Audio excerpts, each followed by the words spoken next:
Thanks for joining us here. Trissa and Natasha are going to be handing out some of the papers that are relevant to this session.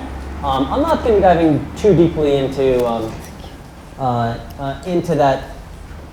We'll be kind of referencing what's in that as we go through this. Because we've heard a couple of times a few things that came through. One, almost every panel talked about cybersecurity. And you'd hear frequent reference to the cybersecurity panel. That's kind of true, but this is really a panel that's looking not really at cybersecurity, how we can keep the ones and zeros safe. It's more looking at cyber conflict. And a lot of how I've approached this is I've been looking at the history of this over the years. A lot of my colleagues that focus on cybersecurity will dive in saying, all right, well, look at this bad attack, or look at that bad attack, or we might have a digital Pearl Harbor, or look at what just happened to Sony. And there's nothing wrong with that perspective. But what worries me isn't just that you have single bad attacks here or there, but that we've been having this real escalation over the years. And so we really want to say, what can we do about that? If we're seeing especially nations that have been increasingly rolling up their sleeves and saying, well, that's the way it's going to get played, fine then.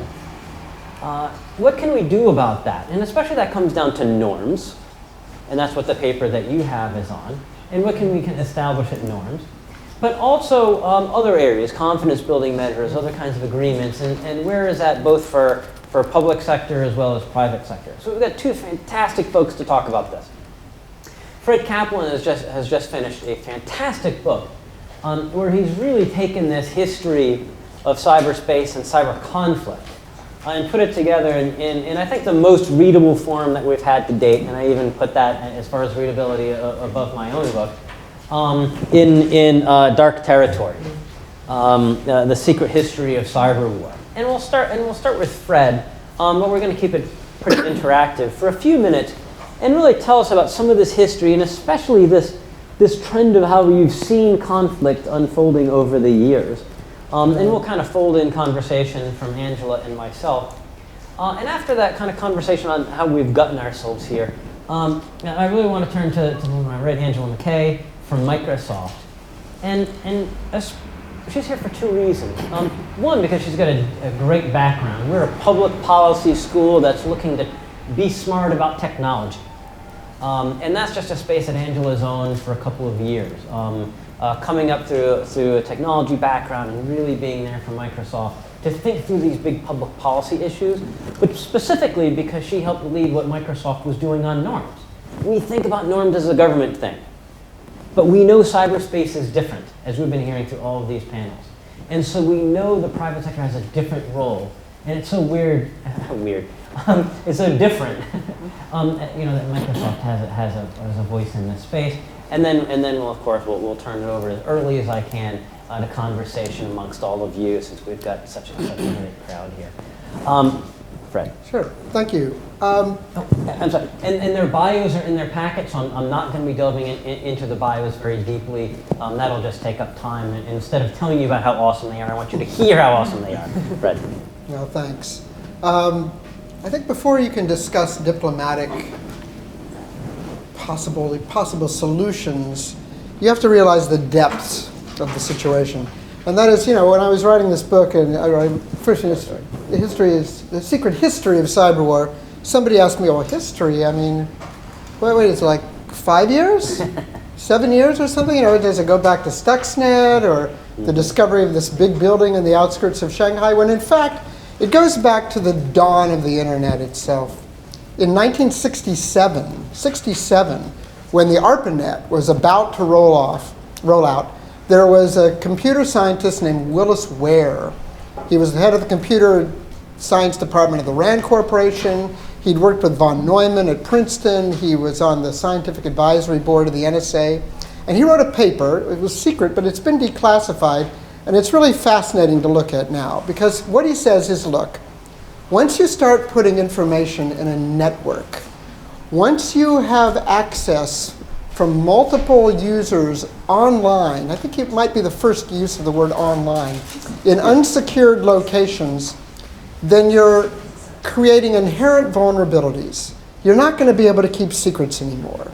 And when I was doing my research, I talked with a guy who was the head of the ARPANET project. And I said, did you read Willis Ware's paper? Go, oh yeah, I knew Willis. I said, what'd you think?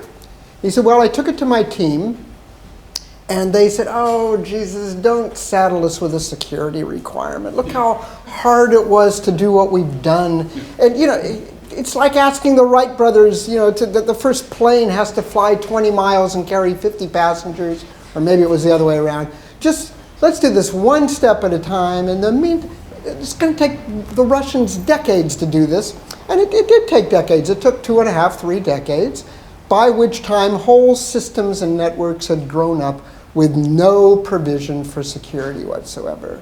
And to me, this is sort of the bitten apple in the digital Garden of Eden. It has been there all along. The people who were the progenitors of it knew that the seeds were planted with the garden. It's inherent. It is a part of it. This wasn't realized for several years later, but then jumping ahead quite a bit. And can I jump in? Yeah, sure, absolutely. And this is one of the things why people say norms are so difficult in this space, because it's attack dominant. Because we didn't put this defense in, that the attacker has so much advantage in this space, and they can do it secretly. And I think that's really influenced the way the nations have been doing this over the years. And then in the 90s, after the Oklahoma City bombing, the Clinton administration set up a presidential commission to look into the vulnerability of critical infrastructure. And as the panel looked more and more into it, they realized there was a vulnerability emerging that nobody had even thought about, namely what we now know as SCADA systems. You know, that it turned out, and nobody knew this. So industrial control systems. You know, a computer that doesn't just control a computer, but a dam controls or smart a whole grid. system. Yep. So, you know, banking, finance, water supply, dams, power grids. They discovered that all these utilities were putting everything up on the net. And it made sense. I mean, it's efficient, it's cheap. You know, you get things in the mail all the time. Join our smart grid. What does that mean? It means that, well, there's a surplus of energy over here and a shortage there. Sensors can detect all this, and it can just relay the energy to where it's needed. Perfect sense. But, of course, it's also eminently hackable. And I talked with people who were on this commission, and they would be talking to, like, you know, the head of some big utility company who would be boasting about how everything was online now, and they would say, well, what are you doing about security? And they would go, what do you mean? What do you mean? They didn't know what they were talking about. And so while the banks have actually done a pretty good job in recent years. Why? Well, what do banks do? They want your money and they need your trust. And they have a lot of money. So they're spending a lot of money, hiring people. They get hacked a zillion times a day, but they're pretty good at patching it pretty quickly and putting in errors.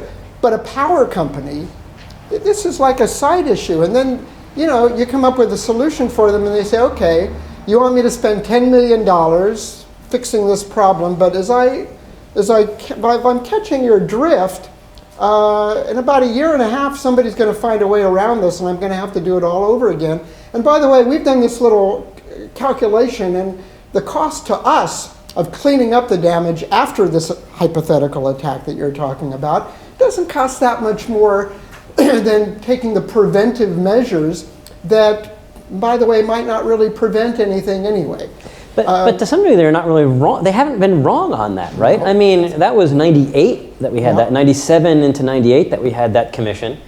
You write about how that leads into President Clinton's, the first critical infrastructure protection policy, but yet we haven't seen that big cyber attack yet. Yeah, there was, you know, Russian attacks on Ukrainian power.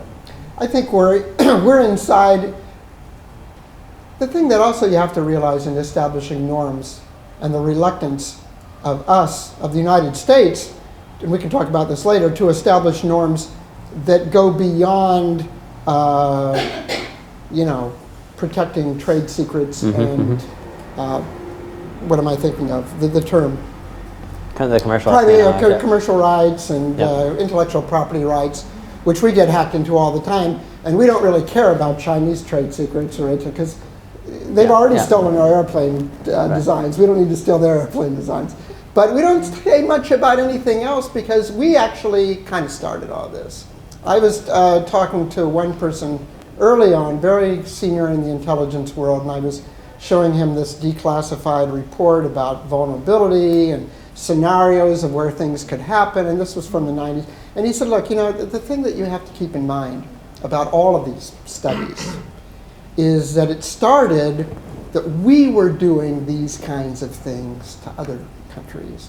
And at some point, somebody said, oh, what we can do to them, they could also do to us. This isn't quite Manhattan Project stuff. And it really, you did a great job in the book of talking about how it reminded me like a Faulty Towers, don't talk about the war, right? I mean, we were like, don't talk about us doing it to other people, right? Yeah, because in this presidential commission, when they were dealing with the NSC group, they said, listen, we're doing it to them too, but let's not talk about that anyplace. And I think, no, go ahead. No. Well, because you can't very well talk about the vulnerability of critical infrastructure when we're making other things. And you know, what is Stuxnet? Stuxnet is an attack on critical infrastructure. In peacetime.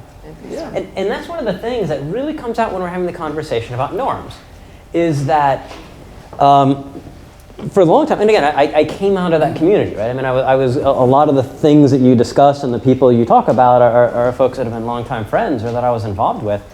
And a lot of times in the US, because we're hearing it from US policymakers, they still have that reticence. If it's outbound fire, if it's something that we've done, it's classified, we don't talk about it, we try and expunge it from the record. If it's inbound fire, well, then we got to yell at in front of Congress on this, and we need more budgets. And even if you think I'm being a little bit overboard in the way that I'm expressing that, the dynamics and how we talk about the norms, I think, is still very critical. That, remember, there's both sides. This is give and take. And that's the difference, I think, from arms control. We're largely, if you're talking nuclear arms control, we're talking about controlling something that's never really been used. Even chem and bio, we're talking about things that have rarely been used.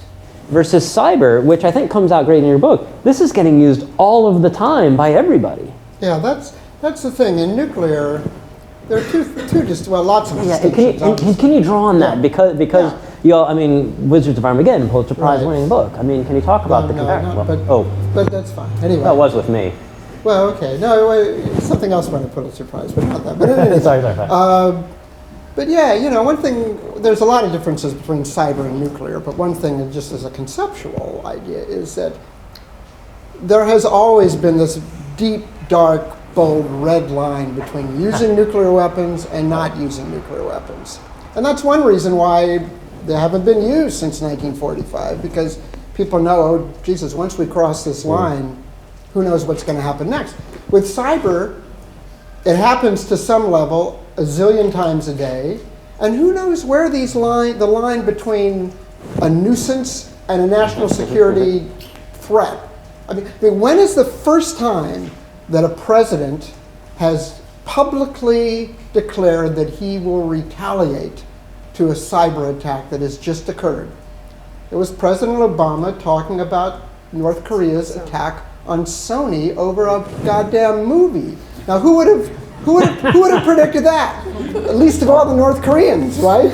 Yeah. So you might think that, I'm just creating more nuisances here, but somebody on the other end of this is going to say, okay, you've crossed the line, and now trouble begins. And I'd love to get your thought on so we like news hooks here. We really want to try and be current here at SIPA.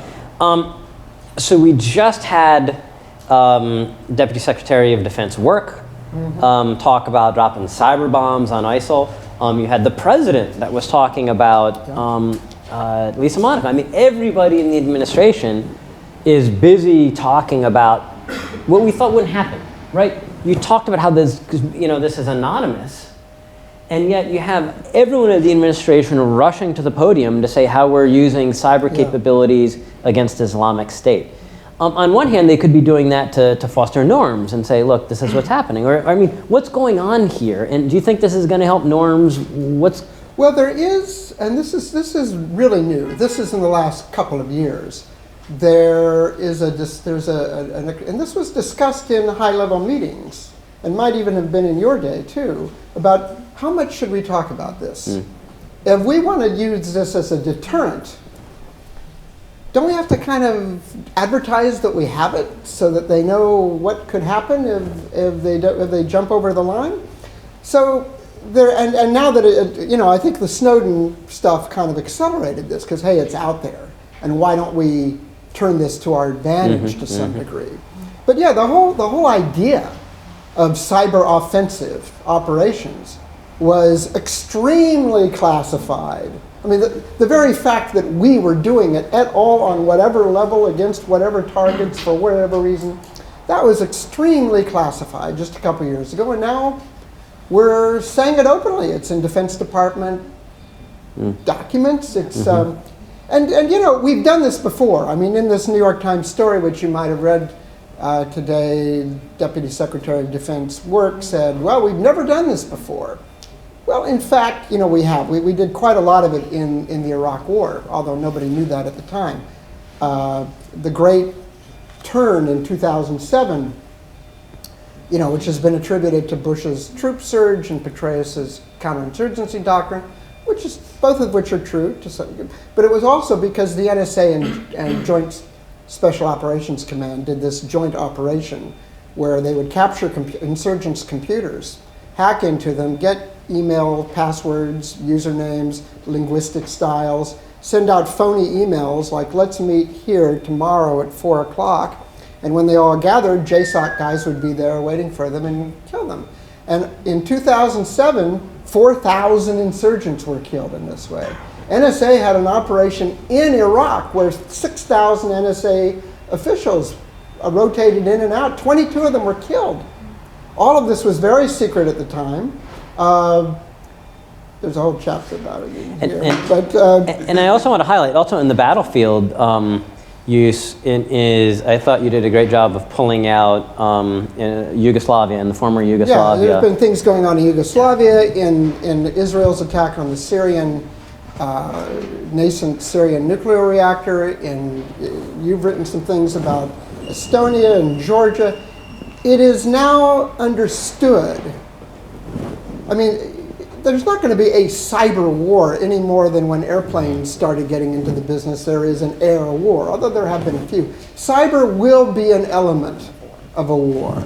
And in fact, it's interesting. I found out about this after I wrote the book, so this is like bonus material. But you don't have to pay anything extra for this. But the Navy is now training its people on ships to use sextants to navigate by the stars because they assume that in a war, the data link with GPS is going to be cut off. And there are several units in all the services that are creating special units that are, at least to the extent that this can be pulled off, separate from networks. So that if something that is hooked up to networks is cut off, these units can step in and accomplish the mission. So there is an understanding. So this is another reason why norms are so hard to set, because where do you draw the line? Everybody's doing it. Even like a decade ago, the NSA, whose mathematicians had been working for years to try to come up with the algorithm for a perfect black box, that would be impenetrable. Yeah. They figure, okay, that's not going to happen. So we have to look at deterrence, detection, and resilience as the main things. And so I really like that because that really sets us up. I mean, so that one, we've got a really long history in this space. I mean, if you hear someone say this has just been something in the last couple of years, certainly the intensity of it, the aggression of it, the violence of it, that's true. We've certainly seen stuff, like every year it seems to be getting worse, and those of us that have been in this space shake our heads and, we faceplant, oh my God, it just keeps getting worse. But you do have this long history. But in one sense, the bad stuff really hasn't happened yet. No one has really died from an attack yet. I mean, if the worst that's happened has been Sony, if you're in a public policy space or national security, someone that writes on national security, I mean, that's pretty low stakes in national security terms. And so I'm really fascinated, Angela, in what led Microsoft to say this is an interesting space and we need to have a voice on this? Now the actual norms that you put out there in the paper that you've got. And so what led you into this space, and what do you think the private sector stake is when we're talking about conflict, and especially norms? Yeah, perfect. Thank you for that. So much as Fred described, right, we have products and services deployed around the entire world. And so we're also embedded in the Departments of Defense or Ministries of Defenses from around the world as well. And we were seeing the escalation of cyber attacks generally, moving primarily from financially motivated into greater nation state activity in this space. And because of the broad deployment of our products and services, we could see these attacks. And the other thing that's interesting is these attacks are almost always on two of our customers or between multiples of our customers, right? You know, if you have a scenario where you're talking about the purported exploitation of materials from the US for economic espionage, China is a customer and the US is a customer. But we were seeing this escalation in the attack landscape, and we were talking with customers and embedding on our products and services ways to improve security, ways to raise the defenses. Yet at the same time, when you have this kind of asymmetric ability of states in particular to deploy unique amounts of resources and unique sophistication into developing and carrying out cyber attacks, we also recognized there was a need to engage in a conversation on how to reduce the possibility of conflict. Now, a couple of things that I think that are really interesting in what Fred said, and I would agree with, is I don't think we're going to see the cyber Pearl Harbor. Once you move into a space for law students where there's law of armed conflict, there's a degree, while it's still a little subjective, much more certainty in the kind of rule set that applies to state behavior in cyberspace. What we are going to continue to see is continued and sustained attacks that really stay just below the level of armed conflict, because that is a space of strategic ambiguity. There is very little deterrence in cyberspace because there are very little retributional actions, and we can talk about norms implementation and how that may be related to improving deterrence. But because of the vulnerability of systems and the lack of attribution and the lack of good strategic response options, you're going to just continue to see these punches that are right below the level of armed conflict. And we saw that in a couple of contexts. And can I say, go ahead, you talk about the context. Go ahead. Just a couple of contexts, which is, one, there are the direct consequences that we're concerned about. We are concerned about SCADA system potentially being used to cause some type of physical disaster. We are concerned about an escalation between actors where someone takes a particular action and they think they know what's going to happen and they don't. And I'm going to give an example here from the Stuxnet. In the case of Stuxnet, when we've talked with different officials about this, there was an understanding that with the use of 4 zero-day vulnerabilities in Windows, that those vulnerabilities would be reused by other bad actors, right? Governments had accepted that that was an okay consequence. They realized there was going to have to be patching. Microsoft was going to have to issue patches. Consumers like my grandmother and every enterprise in the world and every government in the world are going to have to issue patches. What they hadn't thought about was the potential mistrust of using an update function from a software company. So whether you're a user of Windows or whether you use Apple or Android, right? Every once in a while you get a button that says update here, and hopefully most of y'all actually click that button. But what happened in the Stuxnet scenario if users around the world stopped trusting the mechanisms that would send out fix-its for the global computing ecosystem? That was a scenario they hadn't yet thought about. And so when we talked about reasons for Microsoft to engage, there was an escalation, a need to both improve defenses and limit conflict, and to help policymakers understand not only the immediate consequences, but also the implicit consequences, the concerns about trust, fragmentation, data sovereignty that were coming out here. And those are some of the reasons that we decided to engage in this conversation. Why do you think 2015, we framed the paper as the year of norms? I mean, we went from a year ago where we had your paper, we had some, a little bit maybe from ITI and Secretary Haig of the UK. I mean, some people had kind of puffed out some initial work, but really it was just an incredible year where you had these norms just tumble out of the international system. Why do you think that happened? And so you work not just with the US government, but I mean, you're always in Brussels and around the world. What changed in the last year? So a couple of things changed. First of all, cybersecurity, I would say Snowden changed certain things because it brought a conversation around data and the proliferation of data into the public consciousness. I also believe that the nature of some of the attacks that have occurred more recently and the well-publicized aspects of the attacks have brought basically the public, or at least some of the public, into a conversation that helps drive political action, right? Oftentimes it can be hard for people to say, if I'm going to invest in border security as my policy objective or cybersecurity, there was a driver that said all of these attacks, Sony had destruction associated with it. That was an inflection point. You started to basically see the number and awareness and severity of attacks, in my opinion, driving progress. And you did start to see some commonality in what a baseline discussion on norms could look like. And I think that was another kind of game changer, is the landscape was changing, there was a little bit more political will, and then at the same time, there started to be some commonality in what was coming out, percolating kind of almost organically in the ecosystem on this. Right. And then if you want to start catching my eye for questions, and I'll start shuffling you in. Okay, I'm not going to dump a bucket of cold water on this norms business, but I'm going to splash a little bit.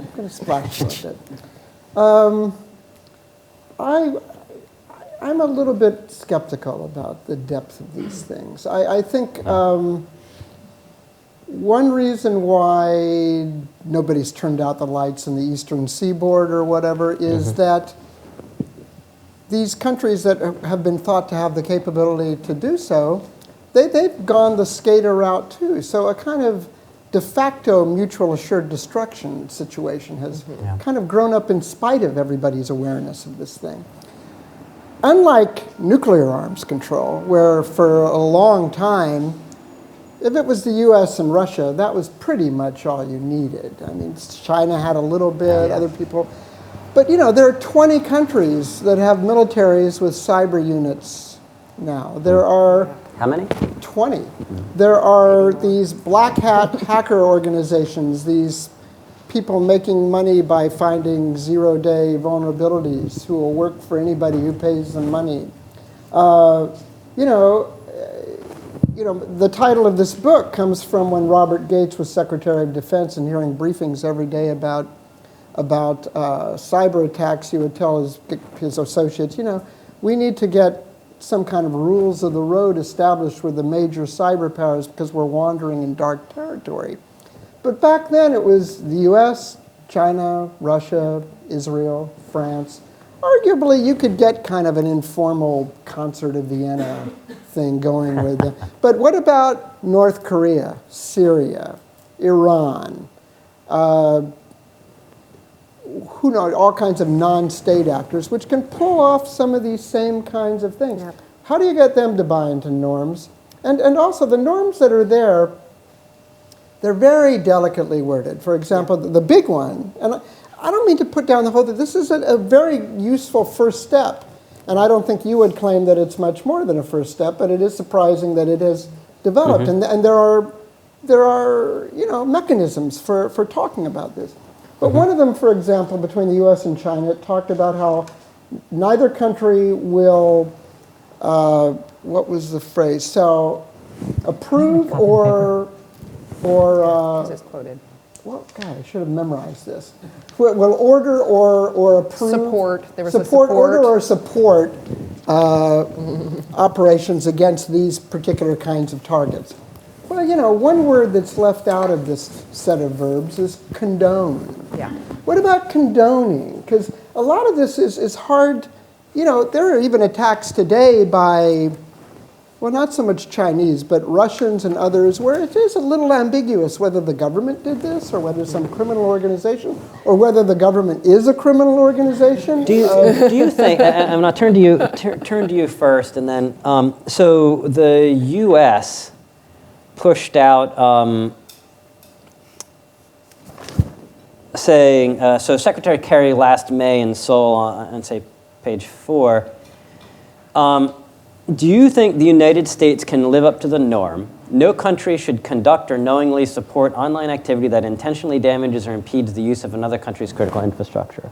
Can the U.S. itself live up? Can we live up to that? I mean, certainly Stuxnet doesn't. Stuxnet is outside of that norm. That's what I mean. And, you know, there was a report in the Times a couple months ago that Obama was preparing a Stuxnet follow-on in case the nuclear deal agreement with Iran collapsed.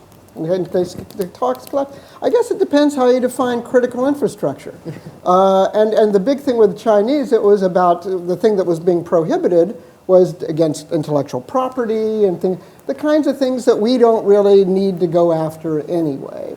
Let me just, okay, well, you want to move on? Well, no. I just wanted to create one context, a contextual thing. When people started systematizing these notions in the 90s, especially in the military, that they came up with something called CND, Computer Network Defense, CNA, Computer Network Attack. They're now called something else. But then in the middle, there was something called CNE, Computer Network Exploitation. What did this mean? Well, literally, it means to exploit another country's networks. But this had a two-edged sword to it. On the one hand, it could be active defense. Yeah. In other words, there are so many things that are vulnerable, and they have so many independent networks, you can't put some monitor on all of them. So the thing is, we have to get inside bad guys' networks, and it's like having a spy on the ground. This is a digital spy in the network. If they're planning an attack, we'll detect it within the network, but we have to get in there. However, at the same time, that could be prelude to an attack. It's one step away from pushing the button. The spy on the ground is also a saboteur with a nuclear weapon. And you can make a case that, you know, we're in their networks, they're in our networks. Maybe both sides are saying, I'm here just for espionage and active defense. But it creates inherently a kind of hair trigger situation. If there's some big conflict in, pick your favorite scenario, the South China Sea or whatever, and if you think that if the other side launches a cyber attack on your military networks, much less everything else, as a preemptive attack to make the war go more easily for them, then you have an incentive to do a preemptive attack first. It's like what in the nuclear days they called this crisis instability. But the very existence of these networks and the penetration of these networks creates an inherent state of conflict instability. And it really hit me. I heard a DoD official talk to the Chinese in a track 1.5 of saying, well, whoever did Stuxnet, you got to remember that it was okay. I mean, they put it in normative terms. Whoever did that, you got to remember that this was done to forestall a kinetic attack, to forestall a war, and therefore that should be seen as okay. Which to me is the last thing you want to tell the Chinese, because you can imagine a ton of South China and East China Sea scenarios where they would say, oh, okay, well, we'll use cyber, and then that will forestall us having to fight you, United States. Yeah, exactly. Ton of points. And that is the explicit rationale, by the way. Yeah. Did you have a question? No, please. I was just going to say, so first of all, there's a really important point in what Fred just said, which is a piece of malware that is sitting in a computer is just one command line away from doing something different. So it might be sitting there for C&E at a particular moment, but if there's a command and control channel back to where they can get new commands, that is one command away from CNA. And when you find something in your network, it's also very hard to necessarily quickly understand from a forensic point of view what that malware was intended to do. And so there becomes a complexity in the technical environment, or who put it there, exactly. So there's a complexity in the technical environment of saying, well, how much and how far should I respond when I'm still trying to figure out who this was and what they were intending to do and if it could actually do anything else. And that uncertainty creates, again, this insecurity, which is part of what I think is actually driving the continued investment of various nation states and, importantly, the private sector, not this company, but others in the private sector who have business models around offensive capabilities in cyberspace. It is driving that insecurity is driving investment, the building of cyber commands and the building of offensive capabilities. Yeah. Can I have one thing? But I do want to come back to this point in a bit, because this insecurity, I think, has been one of the, to tie this back to previously, that insecurity has been driving norms. Yes. So I do want to get you to some optimism. I mean, we know the reasons why not norm, but I want to get to why norm. But go ahead and do it. Well, don't worry, because I'm going to say, but norms are needed. Okay. I'll do that. Really? Okay. And so what I would say is I think there is in some forums an overcharacterization of whether it is norms or doing the SANS top 20 concerns. Every conversation seems to have their silver bullet of how cybersecurity is going to be solved, and they're all just wrong. The fact of the matter is, it's going to be a combination of things that are needed in the ecosystem, technical things that we need to do with improvements, reducing the number and severity of vulns. There are going to be operational things that need to be done to clean the environment, and there are going to need to be strategic things done, like, in my opinion, probably some regulation of cybersecurity in some markets that don't have natural market drivers to improve security to the level of the attacks that they are facing. We're on the record. And at the same time, also big P policy, which says at the same time, while we're doing all these things to improve defenses, it is realistic to start saying what are appropriate bounds in cyberspace. And you know what? People are not going to play within the appropriate bounds. That doesn't mean that the norms are not having impact. I think about it a little bit like a soccer field or football field, no matter where you're at in the world. You know what? People might step a foot or two over the line, and that just gets ignored. But when someone steps way over the line, then you have a basis to say, no, there was a line there. And so that starts to have, you just need to be, in my opinion, pragmatic, that norms have a role in the ecosystem to help reduce conflict, that they are not going to be followed to the letter, but yet they still provide a basis for progress in defining acceptable and unacceptable behavior. And I think you see this like sometimes with like the Geneva Convention, right? I mean, you can't prove beforehand whether a country is going to be follow the Geneva Convention or not. Like after a breach, you say, okay, you investigate and say, hey, this bad thing happened, and you crossed a line in what international law or international belief says you ought to do. And it always strikes me in so we're not inventing that. I mean, we can look at these as models, but also it always struck me with so many of our colleagues on the China deal, the China no spy deal. And a lot of my colleagues were just treating this as worse than useless. And it cost us nothing. Like that agreement for us to agree to do something that we don't do anyhow, and to get one of the most powerful leaders in the world to publicly repeat, we will not do these things. I mean, that's gotta aid our diplomacy afterwards if they do that. And it is progress because there is some level of agreement. How far that gets, the implementation against that is something we can talk about. The threat environment that we have observed has changed from China post that agreement. Now, does that mean that there's no economic espionage going on? Absolutely not. But there was a change in the environment, and it is a basis for further conversation about other things that may be acceptable and unacceptable. It is, in my opinion, a starting point of progress. And again, I've already gone to questions. If you have a question, just catch my eye. I'm scanning the audience, so just let me know. And it strikes me, even if this China norm only brings down China's espionage by 5%, it is the most successful thing that we ever have done as a community to bring down, and it cost us nothing. Fred, and then I'm going to go. There's a question in the back. I think it's Joseph. Quickly. One on the regulation business, mandatory security requirements. This was proposed in the 90s. You might remember a guy who was a White House aide named Richard Clark. He was put in charge of this. He came up with a plan for mandatory security requirements for critical infrastructure industries. it was thoroughly resisted, even not just by the industries and lobbyists, but also by, the White House economic advisor, who thought this would retard research and development, put our companies in a poorly competitive position. Then he proposed creating a parallel internet for critical infrastructure companies, which would be hooked up to a government agency directly, which if there was an attack, they could do something about it right away. Well, this was leaked, it was denounced as Orwellian, and it went away. If you look, even President Obama had an executive order about a year ago. It did some very interesting things, but in the middle of this executive order, it said, nothing in this executive order shall be read as a mandatory requirement.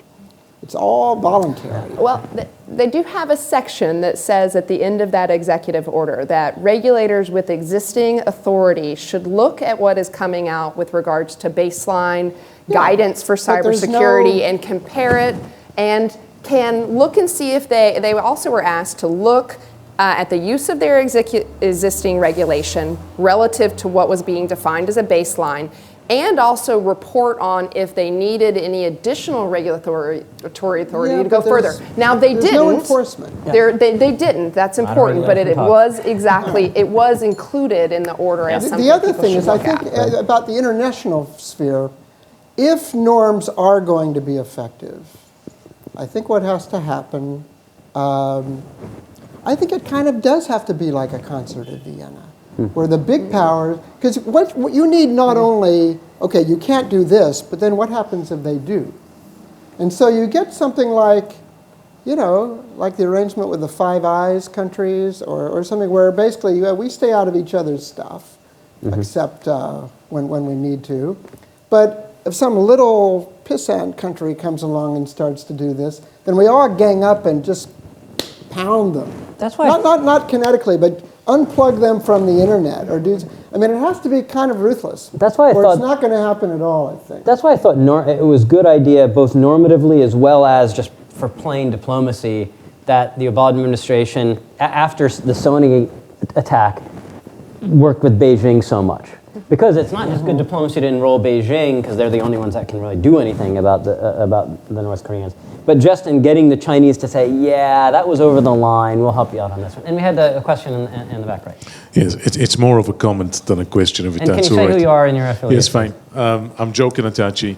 I'm actually here to speak at a session about this, where I will be speaking with my United Nations hat as the UN Special Rapporteur for Privacy. But I'd like to make it very clear that I'm not speaking with that hat at this moment in time, but I'm speaking with the hat of the coordinator for the EU's largest project called Mapping, which deals with how to engage precisely with these issues in cyberspace, and precisely how to come up with some kind of coherent policy on internet governance, privacy, surveillance, and freedom of expression. I suggest, and I find myself listening to a panel where I'm agreeing with almost everything, which is quite rare. That means we need to change things up. But I'd like to point out, and I've actually had a small paragraph about this in my latest UN report too, but I'll come back to that later. What I'd like to suggest is the one question that you've asked is what will bring the countries to the table, right? And I'd like to suggest that we have a dual problem there. It's true that we have 20 countries. Some people say 17, some people say 27. You can pick, who cares? We have less than 25% of the countries on the planet who are playing around in cyberspace without any rules which keep them there. That's when we talk about norms, that's the problem we're facing. At this moment in time, the fact that they continue to do so is because they can still get something valuable out of it. The more encryption there is, the less value they get out of it, until possibly, in a number of cases, they will have to say, and this is a bit like the treaty on chemical weapons, for example, is it worth the hassle? Because if you remember, one of the questions that was asked this morning is there really such a thing as cyberspace? And the number of defense departments, no prizes for guessing which, have specifically refused to accept the cyberspace is a separate space, because that's yet another complication as to how to deal with jurisdiction. So, of course, we need to recognize that an agreement about cyberspace has implications for other areas in cybersecurity. There are some things which, like organized crime, like pedophilia, like other things where people are actually agreed. Where a number of countries, though of course I agree with Fred Kaplan that sometimes it's a bit difficult to say, is it the state? Is it organized crime? Is it both? Are they subcontracting each other? What's happening here? But in fact, what I think we could be looking at too is a gradual realization or coming together is we've had our fighting done in cyberspace. There will be a number of areas where offensive mechanisms against cybersecurity, but is it worth it? Is it really worth it? Because some of the mechanisms that not only are deployed by Microsoft, but are deployed actually by some states for cyber defense could actually be used just as effectively for doing something about cybercrime, doing something about other activities, and especially about critical infrastructure. So I think that those 20 countries, I think Fred Kaplan's idea is interesting, that eventually we could see some kind of agreement and a normative agreement as to what is done about cyberspace simply because of the fact that they reckon they're getting less value out of it and it's more of a hassle to try and defend things there. So a couple of things. I think that one of the reasons, as you look at what, because I attended this great conference where it was chem, bio, nuclear, and cyber talking about arms control, right? And we were supposed to be sharing best practices on what worked in one and was transferable to the other. And two kind of interesting things came out of that conversation. One was the idea that unfortunately, while a lot of those regimes had focused on limiting access to capabilities or the actors who had those capabilities, that was not feasible in cyberspace because any technology, and this is a phrase I use, can be omni-use. So if you have a fuzzer, that is something that it's a tool that finds vulnerabilities. You can use that fuzzer to your intent. You can use that fuzzer to find vulnerabilities to fix them. You can use that fuzzer to find vulnerabilities to exploit them. But the other key point that I thought was really interesting was when we shared Microsoft's proposed norms, which I had described as being very pragmatic and acknowledging that states would continue to operate in cyberspace. There's a whole group of about 4 academics who were like, you've given it all up. This should all be put to the side. We can't believe you did not go all in and just say this should never be used. And the only thing I had to say about that, really, and it's a philosophical discussion, is that I do think that there are cases and scenarios where when you think about proportionality and impact, that it is unrealistic that states will stop using this. I think we can create boundaries on the kind of consequences that are going to occur, and we can create processes that help define how we work together to mitigate certain actions. But at least from my point of observation, it is unrealistic at this time to say that states are going to take that out of scope. Now, the only other thing I will say is with regards to Fred's conversation, when we think about norms, I think that there's a group of cyber actor nation states who are quite advanced. But that group is growing very quickly. See my point that I just made earlier on access not being something that is easily managed, right? And that group is not just nation states, it's also outside, non-state actors, whatever kind of non-state actor you want to talk about. So I think it's important that we think that the norms conversation will continue to evolve and probably will need to have a couple of lenses. Norms conversation that talk about limits on offense and what can be done there, and that's a defined set of players right now. It'll move, but it's definable right now. Norms that help improve defenses, and that is much more of a global conversation. That is how we all work together to improve defenses, whether it's improving the security of a machine or taking down botnets together. And then there's also a conversation around what industry can be doing to promote norms. And that's something that we are engaged in. So thinking about, okay, we've articulated that we encourage governments to have a policy that is publicly posted on how they are going to report vulnerabilities. Are they going to hold them and stockpile them for offensive use? Or are they going to report them to a vendor to be fixed? Well, what's a corollary industry norm is industry should have policies stated for how we're going to handle vulnerabilities, that we're going to take them in, that we're going to fix them, and that we're going to patch the user base in an equal and with parity across the user base. And so the only other thing I would add to Fred's comment was I think that there are categories of norms and different player sets, including civil society, that need to be involved in those categories in order to continue to drive some progress and some specificity past the higher level ones that have been developed. Just information, when companies information share with their colleagues or across their company, across borders, I mean, that's already something that's a real strong confidence building measure that we're going to share with both the US and China and Russia and these other major players. I would just say one other real quick thing. For any of this to have any viability, means of detection have to be really upgraded. I mean, the first known intrusion into classified Defense Department networks happened in 2008. How was this detected? Well, the NSA, the guy in charge of what was called Information Assurance Directorate, said, you know, we've done a pretty good job of keeping a clamp sitting on military networks. There aren't very many intersections with the internet. But what if somebody's already there inside and they're poking around? We should scour the insides of these things. And that's when they found this thing, and the operation was called Buckshot Yankee.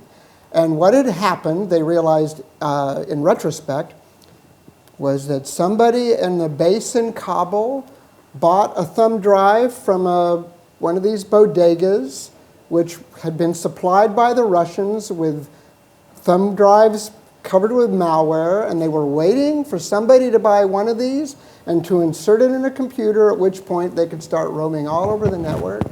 And there was a beacon, and they sent back signals to what was going on. And this wasn't discovered at all until by accident.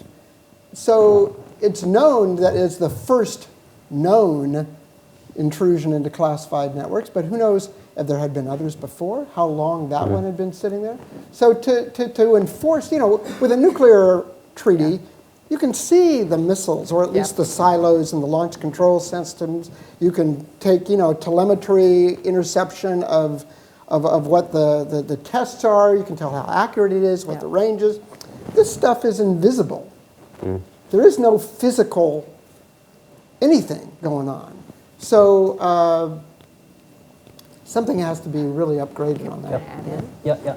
Oh, just one thing to add in is on detection and attribution. I would agree that both of those need to continue to improve. And as we think about attribution, as you look at what happened with the Sony attacks, when the president, went out and said affirmatively, this was North Korea, we know, we just can't share the evidence with you by which we know. Well, it's in here.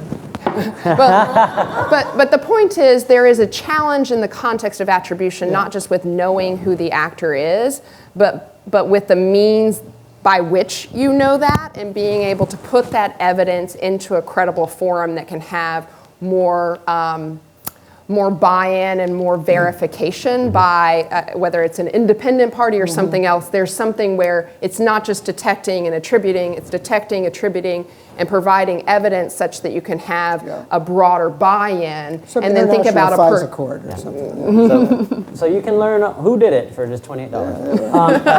Question 28, I think, but whatever. Yeah, my name is Sarah McCune from Citizen Lab, and I had just a couple of points.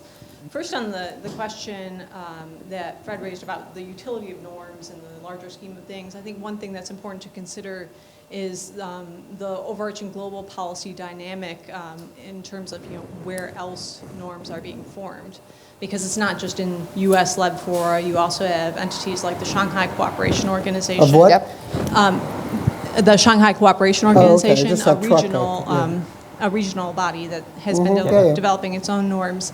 And I think there's a real question of, who's first out of the gate when it comes to the issue of what norms are we talking about, and then what should they be? And actually, Russia kind of got a leg up on that way back in the 90s when they first started pushing for an international normative agreement about how to address cybersecurity issues. So if the U.S. is not at the table, then I think they're going to continue to develop without us, especially given the broader international feeling, especially amongst developing countries, about information dominance and the U.S. exploitation of its information dominance. So I think it's definitely important to engage in the normative debate, if for many reasons, but for that reason in particular. I would say two very quick things. One, and let's start in our concluding. I just have one Okay. We have to finish at 25, so thank you. these norms tend to be accepted only if they're in a nation's interest. Yeah. You know, this norm about, okay, we won't get into each other's intellectual property, something we don't really do anyway. In terms of the Russian proposal back in the 90s, they realized that they were way behind us, to the point where it made sense, at least for a few years, to call for a ban on all activity, maybe because they didn't want to get into it, or maybe wait so they can catch up. But even pretty pro-diplomacy factions in the State Department realized this was a bit of a ruse. So, you know, nobody is going to agree to a norm that prohibits them from doing something that they think is in their vital national security interest to do. That's the challenge, to come up with mutually acceptable norms, even for establishing just a baseline. Oh. And I do want to point out, you said Citizens Lab? Yeah, okay. And so one of the things that's really different in this space, or not necessarily different, but certainly I think more so in this space, has been the role of the private, of non-states, whether it's companies or volunteer groups or civic groups, of calling out. I mean, almost everything that we know, a significant portion of what we know in this space, is because we had Citizen Lab, we had McAfee, we've had other of these companies, of course, Mandiant, coming out and saying, look at these things that happened. Citizen Lab was one of the first ones that was out in that space. And if it wasn't for journalists, and if it wasn't for some of these non-state groups that were coming up, I mean, we still would largely not be talking about this stuff. Yeah, and so maybe that's these closing remarks. I think that a couple of things. One, norms are being developed almost on a daily basis. These are not norms that are coming out of any particular group, UNGGE or otherwise. They're coming out of the activity that occurs in cyberspace and the response or lack of response that occurs to it. In other words, they're implicit norms about what is acceptable and unacceptable. So I think that that is occurring on a regular basis. It is another reason that we need to have these conversations on what norms should be. I really want to highlight the importance of a multi-stakeholder point of view. Governments have clear roles and very obvious equities in this space, but we articulated for a long time that the private sector should have a point of view and civil society should have a point of view on representing other equities in the conversation. So very important. And in terms of a little bit of areas for next steps in terms of development and hopefully some progress in reducing the overall level of cyber conflict, the potential for unintended consequences, is I think we need a little bit greater specificity in some of the norms. The one on let's not touch each other's critical infrastructure, we all know is being violated. There are certain parts of critical infrastructure that are more critical. We should probably have that conversation. And then as we move into implementation, deterrence and attribution are important, as well as the kind of responsive actions that those implicated by behavior outside of norms can carry out. And I'll give an example here. I think the governments have a lot of clear policy tools available to them, sanctions, moving outside of the cyberspace and doing other kind of responsive actions. But the vast majority of the activity that we're seeing that is in the conflict level in cyberspace is through private sector networks and at the private sector, not hitting military or traditional government targets. And because of the lack of actions there is a perverse incentive to continue those kind of activities. Yeah, I always think because governments think they can get away with more because they're in the end not the ones that have to suffer the counterpunch. Thank Because you. it's the private sector that suffers the counterpunch. So we have to close. I'm really sorry. I know you had more to your question. I would have loved to have heard it. My apologies. So to kind of sum up some of the points that were most important to me out of this, we've had a great 12 months, and we talk about that in the paper. I mean, we didn't think norms were going to go anywhere, but we actually have a set of norms that have been agreed to, not just by the main countries, but by the entire G20 as well. We are going to need more specificity to those. I mean, right now, they are just, they're not much deeper than a single sentence. And so it's going to take us as researchers, those of us in this space, as well as working with governments, to add some meat to those bones. I think it especially calls us, as researchers, as folks in this business, to help governments call out fouls. Yeah. And I think it's tough to call out fouls if you're always wearing a flag.